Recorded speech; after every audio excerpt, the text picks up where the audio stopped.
আসসালামু আলাইকুম ওয়া রাহমাতুল্লাহ। আল্লাহ হাফেজ। আসসালামু আলাইকুম ওয়া রাহমাতুল্লাহ।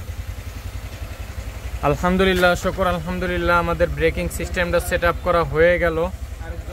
ইভেন্ট এখানকার এবিএস এটাও সেট আপ করা হয়ে গেল। টোটাল সিস্টেমটা সেট করা শেষ। বনারটা নামাও।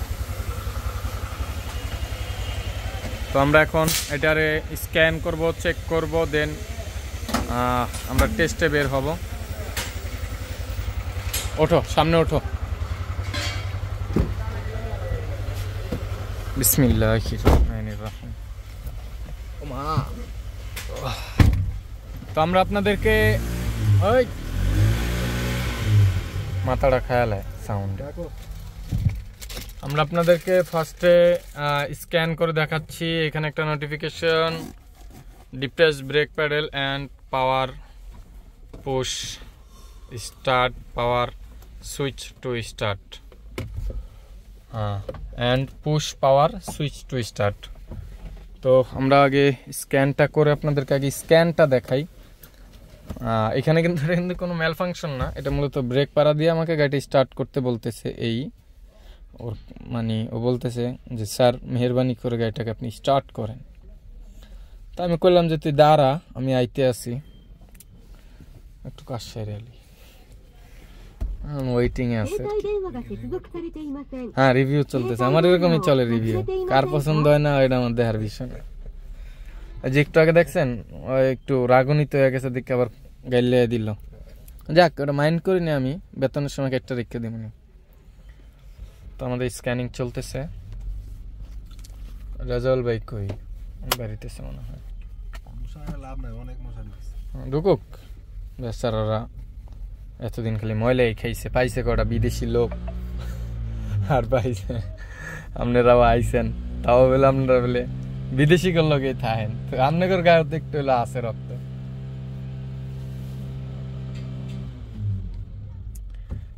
এই পর্যন্ত দেখলেন normal. ABS antilock braking system normal আছে। এয়ারব্যাগের যেটা হলো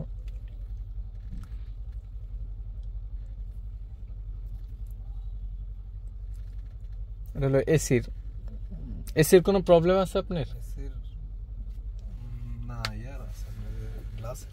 কিরকম? না না, এসির কোনো সমস্যা হয় ঠান্ডা গরমে?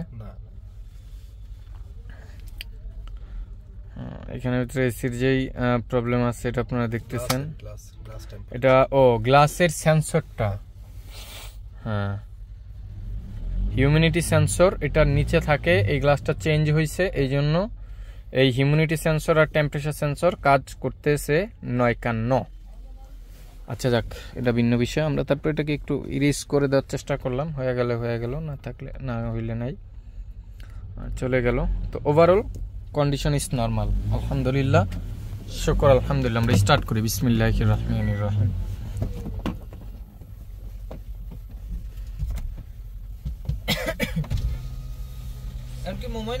জি স্যার, ওঠেন স্যার, আপনি আবার আমি যাইতে চাচ্ছি না। কেন? আমার 3টা মেয়ে আছে রোজা, একসাথে ইফতারি করার ওয়াদাবদ্ধ করছি। মাশাআল্লাহ। তাহলে তুমি ভাইগরের সাথে গেলে মোমাইনে ইফতার করবা। আমার কাছে টাকা আছে। না আমি একটু বাচ্চাদের সাথে ইফতার করে হ্যাঁ ইনশাআল্লাহ তাআলা। তাহলে ঠিক আছে, থাকেন আপনি, এটার পর আর কথা নাই। তারপর ইফতার করে আসে একসাথে চা খাবো। হ্যাঁ, ইফতার করো।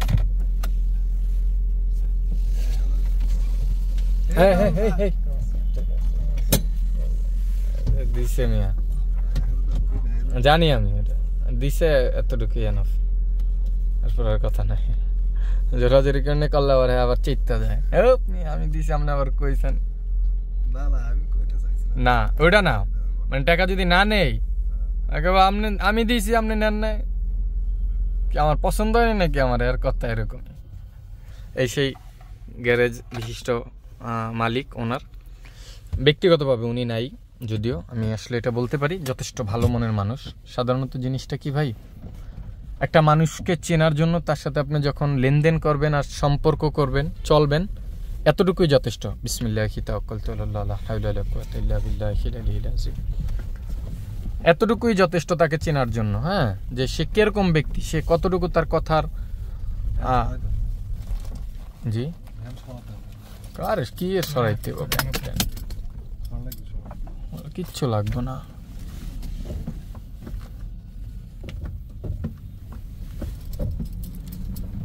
সেটা দেখালেন বাউনা উল্টা হ্যাঁ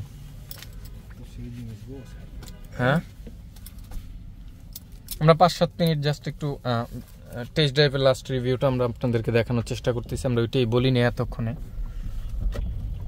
বিসমিল্লাহি তাওয়াক্কালতু আলাল্লাহ লা হাওলা ওয়ালা কুওয়াতা ইল্লা বিল্লাহিল আলিয়্যিল আযীম। আমি গ্যারেজটা থেকে বের হলাম, আপনারা দেখলেন এই যে আমার হাতের এই যে ডাইন সাইডে হলো এই যে চক্করটা, গ্যারেজটা কিন্তু খুবই কাছে, এবং এই যে এই চক্করটা শাপলা চত্বরটা মূলত এটাকে এখন বড় করতেছে। আর গ্যারেজটা হলো মূলত ঠিক এই যে এখন আমরা উঠে গেলাম হলো দিনাজপুর রোডে, এই যে এই বেলবোর্ডটার পিছনে, এই যে সাইনবোর্ডের পিছনে, এটা হলো ঢাকা রংপুর হাইওয়ে না, ঢাকা রংপুর হাইওয়েতে আমরা উঠে গেছি। বগুড়ার হলো মিডল পয়েন্ট, মূলত ঢোকার মুখটাই মূলত বগুড়াতে। যদি আপনি ঢাকা থেকে এসে শহরে ঢোকার প্রথমে এই পয়েন্টটা আপনি পেয়ে যাবেন। আর বিশেষ করে এদিকে যারা থাকেন তারা আরো ভালো করে চিনেন আমার চাইতে ভালো। হ্যাঁ, মনে হয়তো বা বলবেন যে চাপা মারার কিছু নাই ভাই, আমরা ভালো করে জানি চিনি, আলহামদুলিল্লাহ। এটার জন্য আপনাদেরকে জাযাকুমুল্লাহ খায়ের, ধন্যবাদ।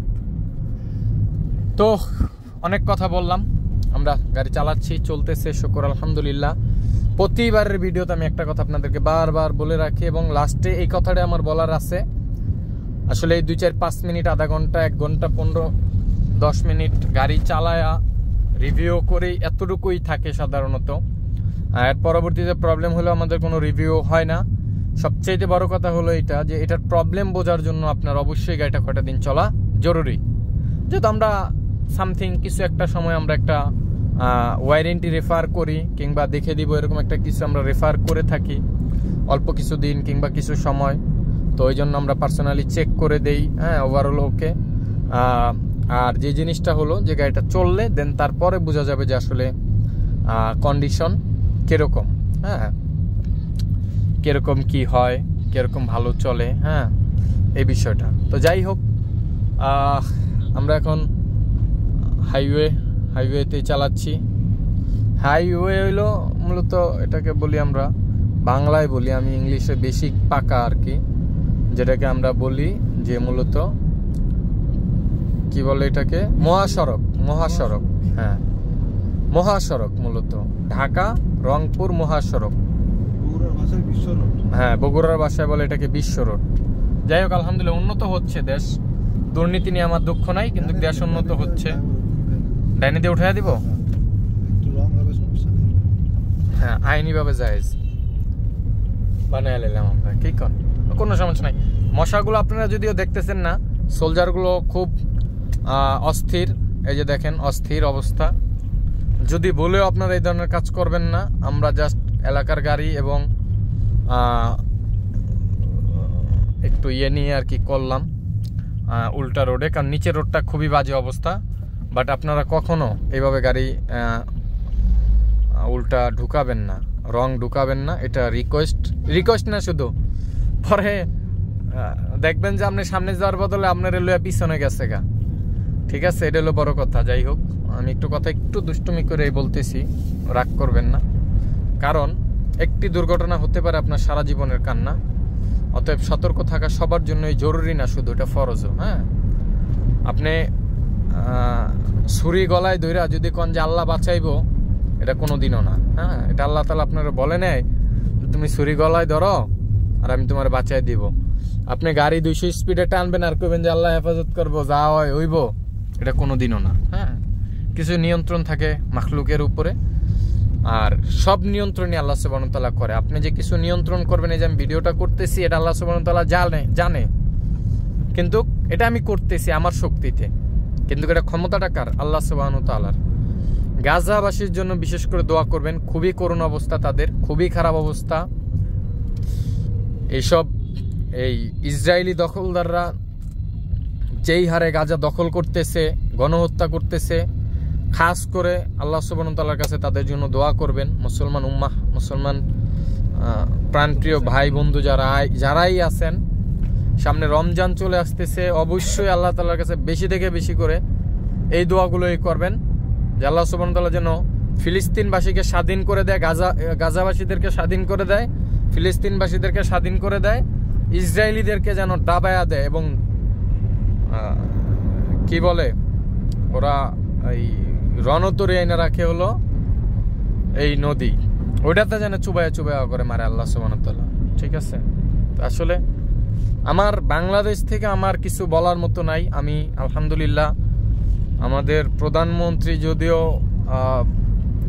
তারে নিয়ে অনেক কথা, তার ভিতরে আল্লাহ তাআলা তারে জাযা খায়ের দান করুক যে সে ফিলিস্তিনের পক্ষে আছেন শুরু থেকেই, এবং এবার উদ্যোগ নিচ্ছেন কিছু লোক বলতে না, কিছু এতিম শিশুদেরকে তিনি আমাদের দেশে আনবেন। আল্লাহ সুবহানাহু ওয়া তাআলা কবুল করুক। এটা আমরাও চাই যে মুসলমান হয়ে আরেক মুসলমানের পাশেই যদি না দাঁড়াইতে পারি তাহলে কিসের মুসলমান বলি আমরা আমাদেরকে? কিসের মুসলমান আমি যদি আরেক মুসলমানের পাশেই না দাঁড়াইতে পারি? তো যাই হোক, সকলের জন্য দোয়া করবেন, খাস করে দেশের জন্য, জাতির জন্য, মুসলিম উম্মার জন্য। তো ভিডিও অনেক লম্বা হয়ে গেছে, আমরা চালাইতেছি, আমরা একটু পরে হুরুস দুরুস চালাবো, হেফাজত আল্লাহ তাআলা করবো না ভাই, এরকম না। হ্যাঁ, তো সকলে ভালো থাকবেন, সুস্থ থাকবেন এবং দোয়া রাখবেন। আসসালামু আলাইকুম ওয়া রাহমাতুল্লাহ। আল্লাহ হাফেজ।